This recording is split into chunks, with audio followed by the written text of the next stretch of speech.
Primeira coisa que eu queria colocar aqui na mesa, a gente conversar um pouco, que, enfim, os vitoriosos estão aí, né? E os grandes derrotados aí nessa eleição, principalmente é o PT de São Paulo, né? O Fernando Haddad perde a maior prefeitura e o PT perde aí um grande bastião que tinha, berço do petismo, etc., né, Vladimir? Queria primeiro a sua opinião aí, o futuro da esquerda aí após essa derrota forte, né, em primeiro turno, para um candidato novato aí, como ele próprio dizia, na política. Né? Claro. Não, acho que eu teria duas coisas a dizer. A primeira é a respeito, de fato, da eleição enquanto tal. Acho que a eleição é uma premiação para o governo Alckmin, certo? Mas uma premiação de um governo que ele é eivado de corrupção, ele é irresponsável do ponto de vista das suas políticas públicas. Foi o governo que colocou a gente em uma crise hídrica, foi o governo que há 4 dias atrás escondeu que 417 presos tinham fugido de cadeia. Durante 32 horas a população ficou sem saber, ou seja, um tipo de prática que em qualquer lugar do mundo seria escandalosa. Quer dizer, ele é premiado, porque ele ganhou, antes de mais nada, né? Acho, porque ele apostou todas as suas fichas nisso. Certo? Por outro lado, é impossível entender um processo como esse, também não compreender que a prefeitura de São Paulo do Haddad foi uma prefeitura extremamente problemática. Em momento nenhum houve nenhum tipo de autocrítica. Faz 3 anos que ele tem popularidade hiper baixa, certo? E não houve do partido e da própria pessoa dele, certo, uma reflexão a respeito do que estava de fato acontecendo. Essa ausência de autocrítica está sendo mortal para a esquerda em todos os aspectos. Quer dizer, houve uma série de baques que a esquerda teve, e em momento nenhum ela parou e falou, não, mas espera aí, alguma coisa nós fizemos de errado. Né? Agora, isso no que diz respeito a essa eleição. No que diz respeito, acho que é um processo maior do PT de São Paulo, acho que durante 30 anos, quase 30 e poucos anos, o eixo da esquerda brasileira era São Paulo. Desde 1979, com as grandes greves no ABC Paulista até hoje, esse foi o eixo da esquerda brasileira. O resto um pouco meio se acertou a partir de São Paulo. Essa história termina, isso com certeza. Eu acho que o eixo da esquerda brasileira agora vai para o Rio de Janeiro. Certo? Quer dizer, que você tem um outro tipo de embate, você tem um outro tipo de dinâmica que pode, de fato, reabrir um pouco a história da esquerda brasileira. Eu vou até colocar aqui para a gente ver a votação no Rio de Janeiro como é que está. A gente tem lá 100% das urnas apuradas, né? E a gente tem o Marcelo Crivella, do PRB, senador e bispo licenciado da Igreja Universal, está com 28% dos votos. E o Marcelo Freixo, né, que você estava falando aí, a nova esquerda, aí, digamos assim, do PSOL, 18 e 26. Ele aparentemente é o grande vitorioso da esquerda nesse processo todo, né? A segunda maior cidade do Brasil, o cara do PSOL, como eu disse aqui, etc. Né? E diga-se de passagem, uma campanha onde ele tinha 10 segundos de televisão, uma campanha sem nenhum tipo de recurso, mas com uma força de mobilização evidente, quer dizer, foi uma campanha que tinha comício, que tinha manifestação, tinha dinâmica de rua. É um outro modelo que em São Paulo não desapareceu, na medida. Então, acho que se a gente quiser pensar o que vai acontecer com a esquerda brasileira daqui para frente, a gente vai ter que olhar para o Rio. E aí, Joel, qual é a sua avaliação dessa noitada eleitoral aí? Acho que foi uma surpresa. A gente estava esperando, eu pelo menos esperava certeza de segundo turno até a semana passada. Essa subida do Dória acho que representa, acho que por grande parte do eleitorado, até um desejo de nem ter que entrar no que seria uma reedição de 2014 aqui para a cidade de São Paulo, que seria um Dória versus Haddad, e corremos um risco de passar por isso. Acho que a maior parte da população fugiu dos outros candidatos justamente para focar num vencedor. O Dória aparece como alguém que verdadeiramente ou não tem uma imagem de empreendedor, de gestão, alguém que traz valores distantes, diferentes da classe política tradicional, e que não é o PT, e, pelo contrário, é oposto ao PT e oposto a um projeto de governo e de poder que para grande parte da população, e acho que com razão, é visto como, por um lado, profundamente corrupto e também fracassado na sua tentativa de levar o Brasil ao enriquecimento, ao desenvolvimento.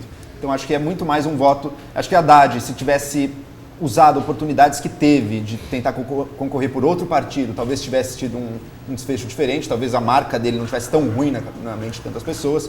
Acabou sendo realmente o candidato da nossa Zona Oeste, aqui, de uma certa elite cultural paulistana.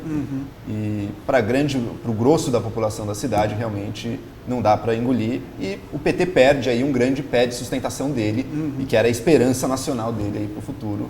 Acho que vai ser obrigado a passar por aí por uma autocrítica muito forte, realmente está perdendo aí pelo Brasil inteiro. Né? Realmente a gente está vendo o esvaziamento desse projeto de poder. Acho que o Dória é isso, ele marca mais isso mais do que as virtudes positivas que ele tem. A gente sabe que ele tem uma história aí que às vezes não é tudo aquilo que ele se vende, como sendo o João trabalhador aí das campanhas. Mas também vamos esperar para ver, né? Vamos esperar, será que esse choque de gestão que ele promete vem? Será que isso resolve as finanças da cidade? Será que na melhora da eficiência da gestão ou na contratos com hospitais privados e outros planos que ele está tendo realmente melhor? Algumas ideias que ele trazia talvez não sejam as melhores. É aquela ideia de alugar material de hospital durante a madrugada para fazer exames que ele trouxe no início da campanha, exatamente. Que lá pode até sair mais caro do que a saúde normal, mas em todo caso, será que ele vai conseguir bolar soluções melhores do que essa para outras áreas? Vamos ver. A cidade, sem dúvida, deu um voto de confiança para ele tentar fazê-lo. Eu queria perguntar para o Valdo, que está lá em Brasília. Valdo, o seguinte, a maior cidade do Brasil, São Paulo, elegeu um candidato novato na política que se vendeu como um gestor, dizendo que vai privatizar, conceder e fazer PPPs. O governo federal, que agora está no cargo, o PMDB, o Temer, antes de assumir a presidência, no ano passado, vendeu também um projeto que era o Ponte para o Futuro, que era um projeto liberal. E tem aí uma eminência parda no governo, né, que é o Moreira Franco, com o qual você conversa muito, que também é aí o homem das concessões e privatizações, né? Isso aí, você acha que o eleitorado e a população de um modo geral está esperando por isso, quer isso se sustenta? Qual é a sua avaliação nesse contexto aí do Dória agora levando a prefeitura com esse discurso também, né? Olha, Canzian, ficou muito claro nessa eleição que foi uma eleição curta, né? Uma eleição curta marcada por quê? Olimpíadas, Jogos Paralímpicos, várias operações da Polícia Federal e claramente o eleitorado se conectou com a eleição apenas, basicamente, claramente nessa última semana. Tanto que é bem claro a mudança do cenário eleitoral nesta última semana. O eleitorado parou, olhou e pensou, olha, Fernando Haddad começa a crescer, na minha avaliação, Fernando Haddad começa a crescer, vamos descarregar votos no João Dória, que é o novo, é o cara que vem com um discurso diferente para a população como um todo. Para nós não, a gente conhece o João Dória há mais tempo, sabe o que ele propõe há mais tempo, mas para o eleitorado não, para o eleitorado soa como um cara novo, exatamente vindo com essa proposta dita de mais responsável na área de gestão pública, mais responsável no lidar com a máquina pública. Isso, para mim, pesou muito no eleitorado. O eleitorado de São Paulo está claramente avesso ao PT, né? O Fernando Haddad teve esse respiro agora nessa reta final, ficou empolgado, acreditava até que ia passar para o segundo turno, mas na hora H, o voto útil contra o Fernando Haddad, ele contava com o voto útil para ele, vindo da Erundina para ele, realmente funcionou, tanto que ele acabou ficando em segundo lugar. Ele estava atrás de Celso Sommano, estava atrás da Márcia Suplicy, e não deixa de ser uma certa proeza, pequena, mas uma proeza, ele conseguir chegar em segundo lugar nessa eleição. Mas só que o voto útil pesou muito mais para o João Dória. E claramente o eleitorado dando um basta para esse modelo que a gente tem hoje, tanto de uma direita radical aí, como uma esquerda radical, ele optando por um cara de centro, um cara que pega a responsabilidade, não sou político, sou empresário, vim aqui para melhorar a gestão pública.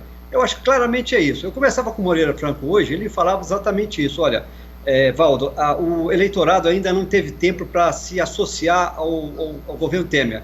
E isso vai demorar, porque a agenda do Temer é uma agenda impopular, né? Ele tem que ajuste fiscal, cortar verbas federais, de programas, porque o déficit que a Dilma deixou realmente é explosivo. Ano que vem vai ter déficit, são 4 anos de déficit primário no país, algo impensável. A gente lembra que no Lula, a gente teve sempre superávit primário. Por toda a crítica que possa ser feita ao Lula, ele tinha uma visão mais responsável nessa área de gestão pública do que a presidente Dilma Rousseff, né? Inclusive ele tentava fazer com que ela mudasse essa posição dela, mas ela não mudava.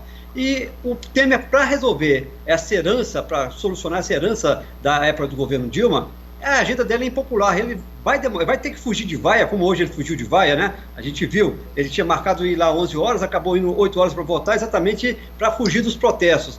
E ele, pela agenda dele, se ele continuar nessa agenda, que ele está dizendo que vai continuar, que não tem medo de impopularidade, que vai sim mandar a reforma da Previdência para o Congresso, a expectativa é que mande agora ou depois do segundo turno, ainda não se sabe bem. Estão falando que vai agora logo na próxima semana ou na semana seguinte possa ir para o Congresso, depois que ele ouvir as centrais sindicais. Mas o claro é o seguinte, o Moreira falou o seguinte, o presidente Temer só vai começar a se associar ao eleitorado quando resolver a questão econômica. O João Dória chega já com um novo prometendo resolver isso. Se ele chegar e não der uma resposta já ali num curto, médio prazo, isso ele começa já a ser questionado. É claro que é diferente João Dória de Temer. João Dória está sendo eleito, né? O João Dória está ganhando ali a unção das urnas, ele foi eleito pelo povo de São Paulo para ser o próximo prefeito de São Paulo. O Temer herdou a presidência depois do impeachment da Dilma Rousseff, então ele não veio com respaldo popular. Então, a agenda do Temer é muito parecida com a agenda do Dória, mas a grande diferença é essa.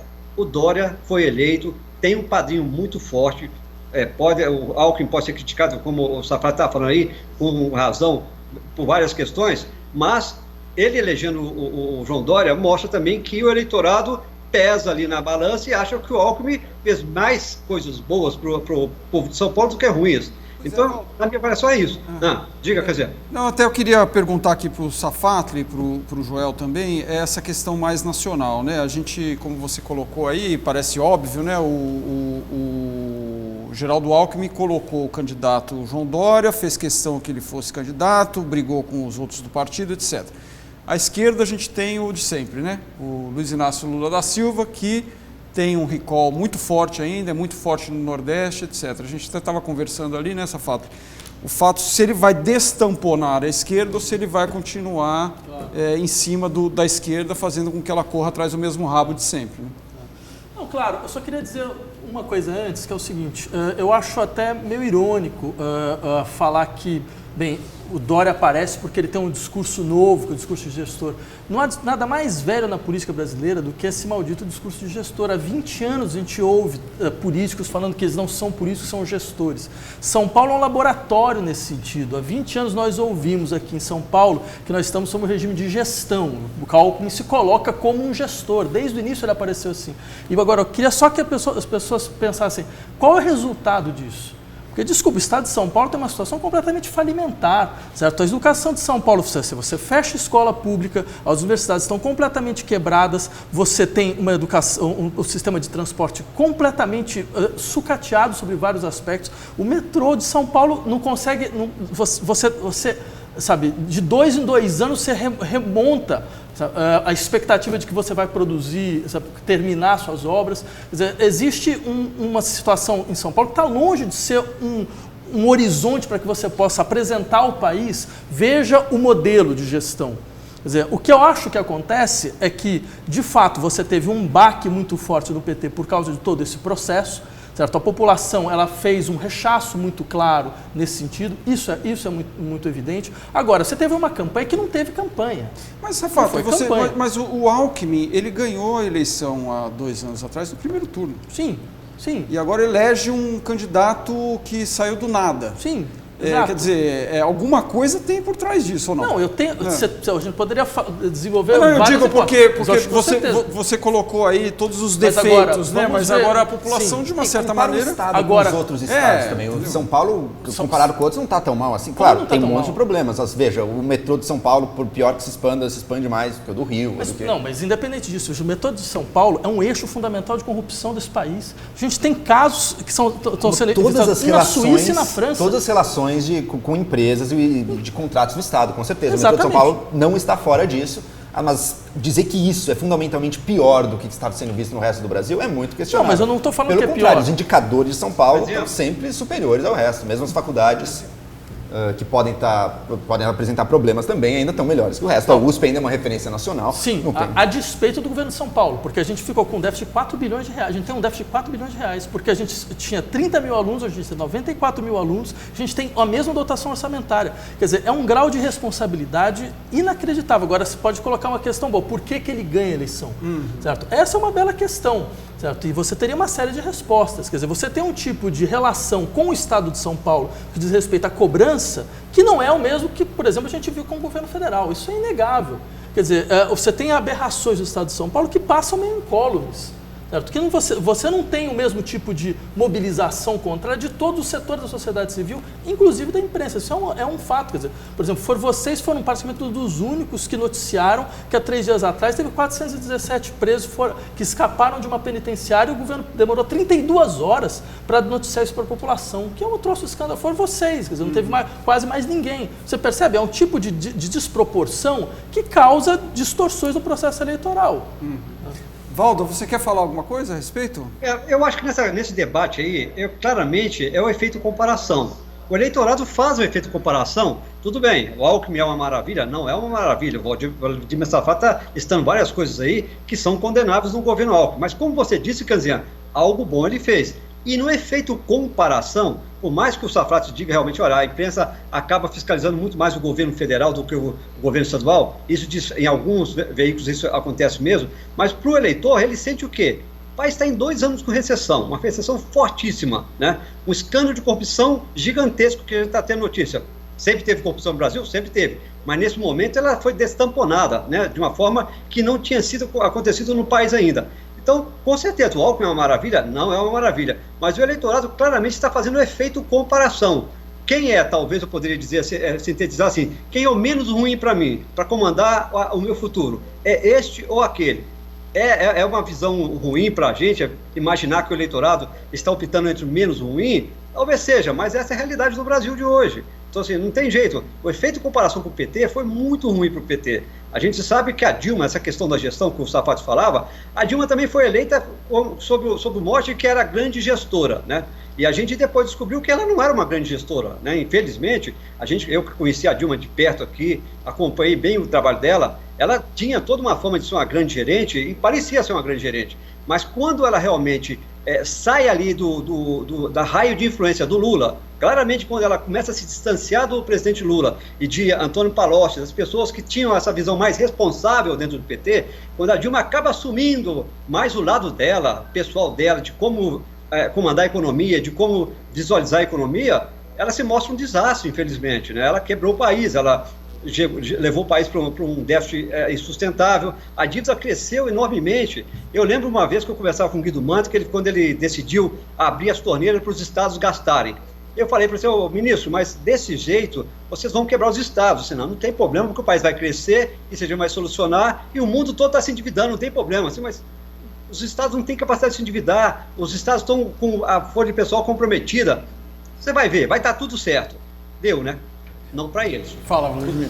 Não, veja, Valdo, eu concordo com você em vários pontos. Eu acho que, de fato, mas uma das questões que eu diria que é um resultado, que resulta nessa eleição é a esquerda no Brasil não tem mais lugar.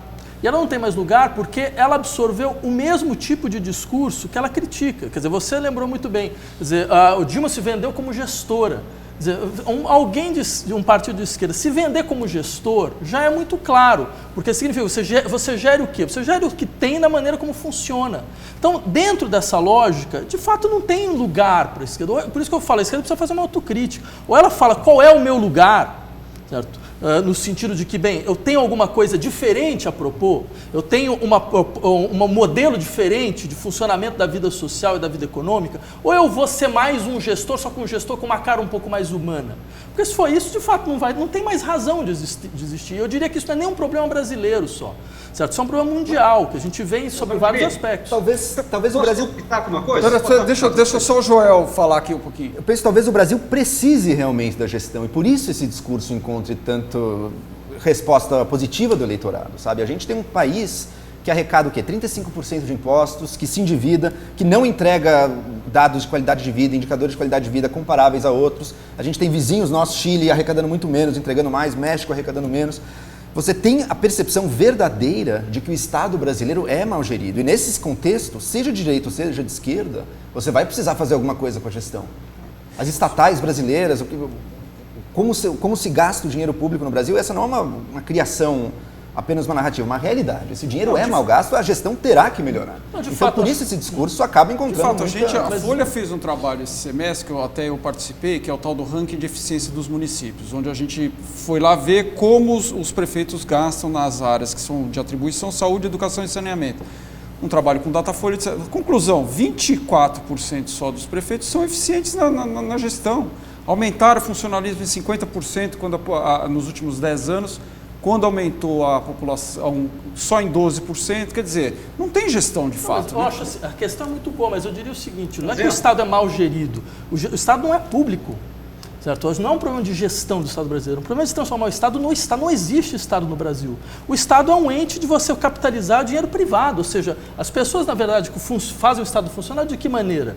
Veja, por exemplo, o caso do Dória é fantástico. Vocês descobriram, o cara tem 10 milhões de reais em contrato com governos do Estado, governos do tucanos, seja o governo do Goiás, de maneira completamente obscura. Ou seja, o problema do Estado brasileiro é que o Estado não existe no sentido de um ente público. Certo? Casinha. Oi, fala aí, Valdo. Sobre essa questão, sobre a questão de gestão, eu queria só lembrar uma coisa. Governo Lula, vamos tirar a questão de corrupção de lado, não vamos entrar nessa questão, mas o que foi o governo Lula? O governo Lula foi um governo que privilegiou a gestão da questão fiscal, da questão do desenvolvimento da economia. Foi um governo que deu muito certo, que inclusive teve gordura para poder enfrentar a crise econômica de 2008 e 2009. O Lula só consegue realmente vencer a crise, é o último país que entra na crise, quem é? Brasil. Qual o primeiro país que sai da crise? Brasil. Por quê? Porque ele tinha feito o dever de casa antes, então ele tinha condições de fazer aquilo. Foi, inclusive, capaz de crescer 7,5% no último ano do mandato dele, preparando a eleição da presidente Dilma Rousseff. Quando a Dilma ganha, quem estava na frente da Casa Civil? Antônio Palocci, que era o homem do Lula dentro do governo Dilma. Então, todo o começo do governo seguiu aquela cartilha correta que o Antônio Palocci colocou no governo Lula e que o Lula seguiu claramente, que ele é muito pragmático, ele sabe muito bem como é que as coisas funcionam. Aí, naqueles primeiros 6 meses ali, 5 meses, na verdade, o Palocci fica, eles estavam consertando todo aquele excesso que foram cometidos ali em 2008, 2009 e 2010, que foram excessos necessários, porque o país precisava enfrentar a crise. E se você, aquela teoria, você não pode realmente usar o Estado. Não, então, em determinados momentos, todo o mundo econômico admite, concorda que quando você tem uma crise, é preciso sim usar o Estado para poder contornar esse problema. Mas tem que ser de forma temporária. E na hora que era para ser corrigido isso, acabar com essa questão temporária, quando o Palocci cai, a Dilma transforma isso numa coisa definitiva. Esse foi o erro da Dilma. A Dilma acabou transformando uma coisa que era para ser temporária, superando a crise de 2008, 2009 e em 2010, ela acabou querendo fazer isso eternamente. Quando ela enfrenta uma nova crise, ela não tinha colchão mais para resolver o problema. Ela podia ter feito o colchão no primeiro ano do governo dela, no segundo ano do governo dela, ela não fez esse colchão. O que aconteceu? Quando a crise bate no governo Dilma, como bateu no governo Lula, ela não tinha feito o dever de casa, ela esqueceu o dever de casa. E aí, ao contrário de Lula, ela não tinha colchão para administrar isso. E acabou dando tudo errado por conta disso. E hoje, a gente sabe claramente que dentro do PT, o Lula fala para os grandes amigos, olha, se arrepende de ter colocado a Dilma lá. Todo mundo comenta isso. Então, só para a gente fazer mais uma rodada aqui e encerrar, bom, jogo jogado, né? João Dória, prefeito de São Paulo, Michel Temer, presidente do Brasil. E tem aí esse lampejo da esquerda no Rio de Janeiro, né? O que vocês chutariam aí de desdobramento disso, não só na campanha eleitoral, né, mas no próprio comportamento, né, da sociedade aí do ponto de vista? Então aí agora, daqui a 10 dias, o governo Michel Temer deve apresentar a PEC 241, que propõe o teto para o gasto público, né? Parece que estamos entrando aí numa nova quadra aí de discussão agora de responsabilidade fiscal, ou não? Você quer falar, João? Eu acho que do ponto de vista econômico, de equipe econômica, o governo Temer tem feito muitos acertos. Essa discussão da questão fiscal, do teto, é essencial para o Brasil. Acho que isso tem um consenso cada vez maior de que não tem como escapar disso. Vamos ter que discutir também a reforma previdenciária. De resto, em todas as outras áreas, o governo Temer revela-se tão fisiológico quanto toda a velha política brasileira, da qual ele inclusive faz parte, obviamente. Eu acho que em São Paulo a gente tem essa esperança de figuras que surgem com esses valores da gestão, da eficiência, da meritocracia, que vão se mostrar também não tão comprometidos assim com esse tipo de mudança, usando esse discurso para perpetuar outras coisas muito diferentes. E eu acho que vai continuar uma tendência que já existe hoje em dia, que cada vez mais os grandes heróis da população não são os políticos, seja de um lado, seja do outro. A gente vê que as grandes lideranças de todos os partidos têm uma rejeição muito alta. A gente não sabe quem tem capital pessoal para concorrer à presidência em 2018. Cada vez mais o Brasil olha para quem? Para os seus grandes heróis, entre aspas, aí do judiciário, para um Sérgio Moro, para um Joaquim Barbosa antes, e que aparecem como eles realmente estão lutando contra a corrupção, que é vista com razão como um dos grandes problemas do Estado brasileiro. Tá? E daí estamos indo além de ser direita ou esquerda, porque ambos podem usar esse tipo de discurso, usar um discurso dos seus valores para perpetuar práticas corruptas e para perpetuar um modo de fazer as coisas que dificilmente muda. Exatamente. Talvez essa renovação do judiciário brasileiro, trabalhando de outra maneira, a Polícia Federal também com esse papel, dá às pessoas uma esperança. Uma esperança que às vezes passa por uma coisa perigosa também, que é a negação da política, achar que então a democracia não é tão importante assim, então temos que botar linha dura mesmo e seguir em frente com essa tendência, por esse caminho. Não é só isso, mas acho que isso traz algo que as pessoas estavam esperando, que é necessário para o país e que tem dado ganhos. Assim, eu, mais do que torcer para Dória, ou para Haddad, ou para Temer, ou para o PT no âmbito federal, torço para que a Lava Jato siga em frente. Eu acho que essa renovação, por mais dura que seja, por mais traumática que seja, por mais que ela dificulte até o esforço fiscal também, porque a discussão econômica fica um pouco refém das revelações das investigações, mas ainda assim torço para que ela siga em frente e continue fazendo um pouco de terra arrasada aí para a gente poder renovar depois, torcendo para que o que entre no lugar seja melhor do que... E aí, Vladimir, está na hora de pegar os peixes grandes dos outros partidos também, não? Pois é, eu acho que esse é um ponto muito importante, porque todo esse ímpeto de combate à corrupção ele foi perdido a partir do momento que você simplesmente parcializa o processo. Se tem uma coisa que é clara no Brasil, os nossos casos de corrupção eles tocam todos os partidos. Certo? E seria muito importante que o processo fosse exatamente assim, porque aí sim você teria uma mudança no modus operandi, o que eu temo que não vai ocorrer. De fato não vai ocorrer, por quê? Porque fica um pouco a impressão que assim, para os inimigos a lei, para os inimigos a Lava Jato, certo? Para os amigos a coisa vai se acertando aqui, vai se acertando ali, a gente vai levando aqui, a gente vai levando ali. Isso que acabou sendo implementado no Brasil hoje. Certo? Então, nesse sentido, eu acho que você vai tendo uma espécie de desconfiança em relação, não só à política, mas inclusive em relação aos discursos moralizadores. Uma parcela cada vez maior da população vai percebendo que você pega alguns e você deixa outros passarem. Certo? Por outro lado, de fato, foi bom você ter lembrado a questão da PEC que vai ser apresentada nos próximos dias, porque eu diria basicamente o seguinte: nós teremos, a partir do ano que vem, um ano de profunda tensão social nesse país. Né? Quer dizer, a tendência, você tem um governo, uma parcela da população vê esse governo ilegítimo, ele é profundamente impopular, ele vai trazer medidas impopulares, mas ele traz medidas impopulares dentro de um espaço que é mais ou menos assim. Boa parte da população brasileira se pergunta, por que eu que tenho que pagar isso? Porque, veja, nós estamos num país muito surreal. Você tem crise econômica, mas você vai pegar qual o lucro líquido dos bancos no último ano, é uma coisa absolutamente inacreditável. Só Bradesco e Itaú teve cada um 20 bilhões de lucro líquido. Por que eles também não contribuem com nada? A gente tem um país que você tem, por exemplo, um imposto sobre grandes fortunas, que é um imposto constitucional, está na Constituição. Ele nunca foi implementado, a Constituição é desde 1988. Por que essas pessoas não pagam? Certo? Porque essas pessoas poderiam pagar, permitir que o Estado se capitalizasse um pouco mais e pudesse oferecer para os seus cidadãos serviços de verdade de saúde e de educação, por exemplo, que a população espera desde 2013. Por que isso não é feito?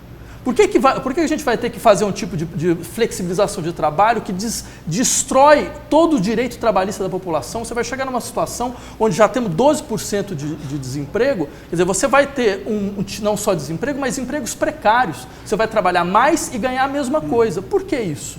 Quem foi que fez essa escolha? Quem colocou essa escolha como a única escolha possível? Vladimir, uma lei trabalhista tão pesada e tão arcaica quanto a nossa, ela produz uma situação de 40% de informalidade. Ela facilita a subida do desemprego no momento como atual, sabe?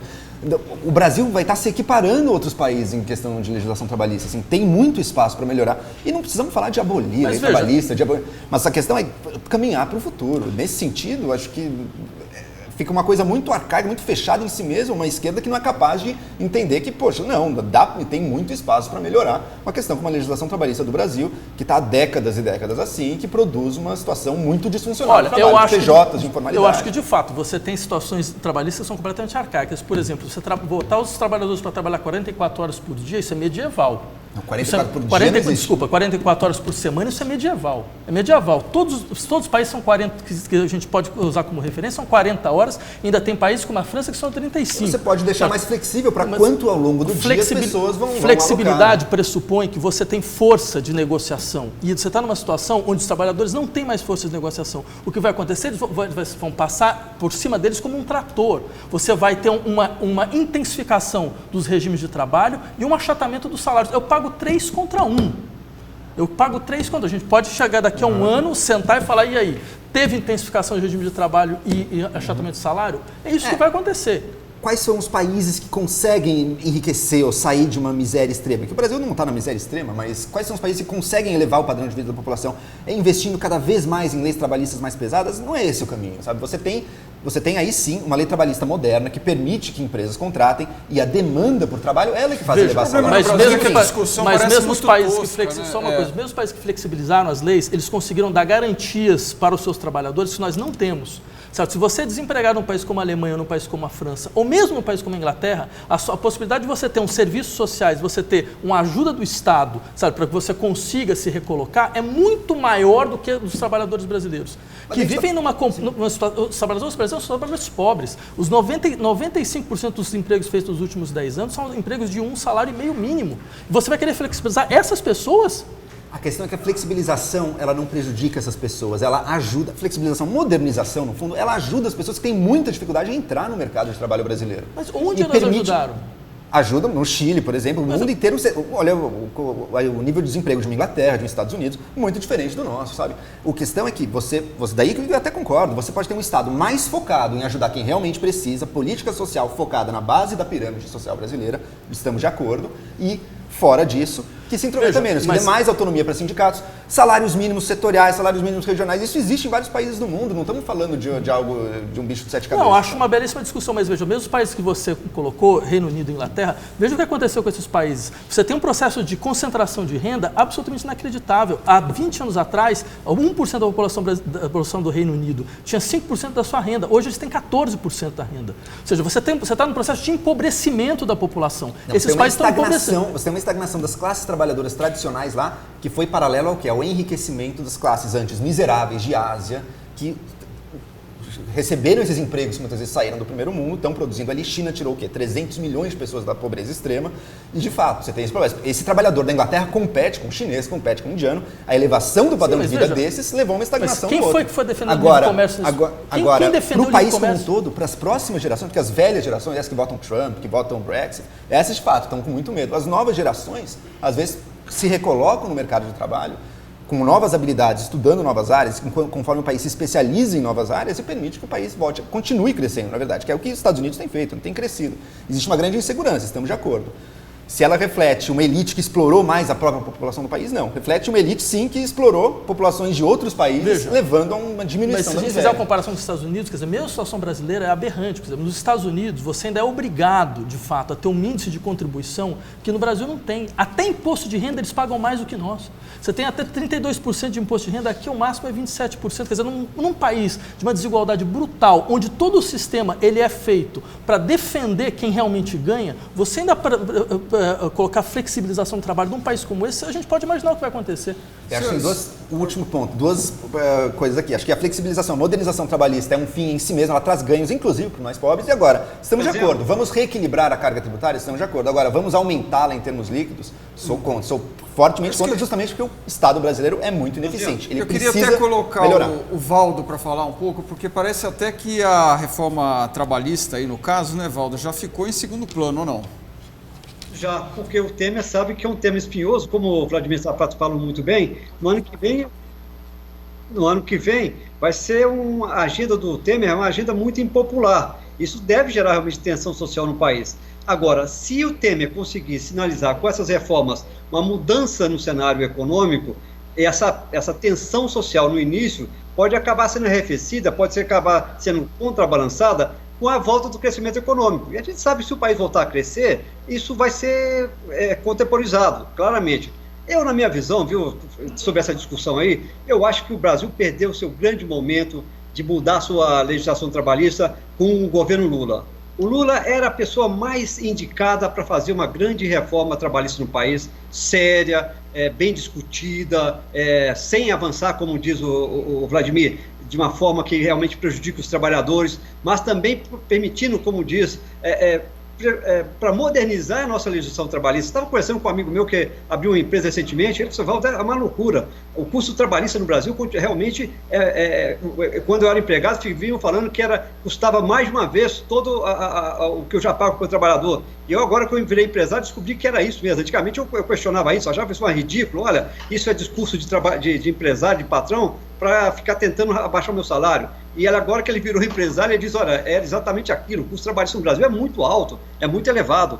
E eu acho que a pessoa que era talhada para fazer isso chamava-se Lula. O Lula perdeu essa oportunidade, ele podia ter feito isso, ele tinha todo o respaldo para conduzir essa discussão e ele não quis conduzir essa discussão. E eu acho que ali nós perdemos o tempo, perdemos aquele momento e hoje realmente é muito difícil. Só que como o próprio presidente Temer falou esses dias, agora o Supremo começa a fazer essa reforma trabalhista em que o Congresso, que o governo, que os trabalhadores não conseguem chegar. E já está começando a admitir, deve ter uma decisão em breve, determinando que realmente o negociado pode prevalecer sobre o legislado, em alguns casos, bem disciplinado. Então é o seguinte, mais uma vez é o judiciário ocupando o espaço do governo federal e do legislativo no Brasil, tendo que legislar sobre questões que ficam paradas no Brasil anos e anos, e aí o judiciário tem que vir e preencher aquele vácuo legal. Não é o melhor caminho? Não é o melhor caminho, mas às vezes no Brasil tem que ser assim.